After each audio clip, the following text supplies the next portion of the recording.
Nearly 3 weeks into this war, and Ukraine's president walks freely on the streets of the capital, Kyiv. Volodymyr Zelensky visited staff at a hospital today. He is leading this nation through a war, but this was as much about a photo call as it was a morale booster. Get well. I wish you health. Be strong. Well done, guys. Strength is what they need right now, because this is the northeastern city of Kharkiv, a city pounded into submission. I have seen here on this street. And this is Maria, and she explains how Ukraine's second largest city is now paralyzed. Over there you would see the university building, and it used to be a very lively area. It's hard to imagine how civilians can be attacked. That is, after all, a war crime.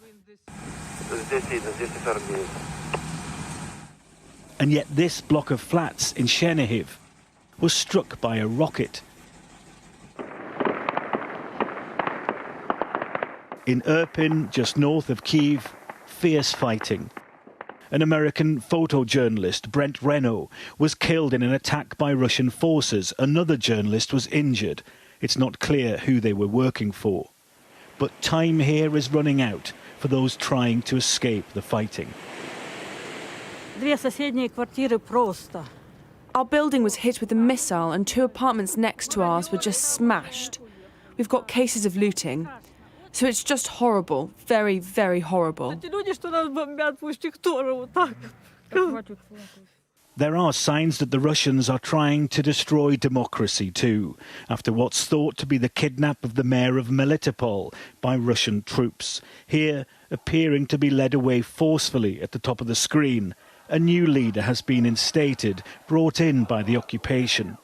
She's pro-Russian. Our main task now is to adapt to the new reality so that we can begin to live in a new way as soon as possible. Ukraine's foreign minister accused Russia of abducting a second regional mayor. In the Black Sea port of Odesa, a key target for the Russian advance, they are waiting for the war to reach them. Nick Martin, Sky News, hello. How are you? Fine, thank you. Here I meet the mayor of Odesa, Gennady Trukhanov. He admits he's afraid but also angry.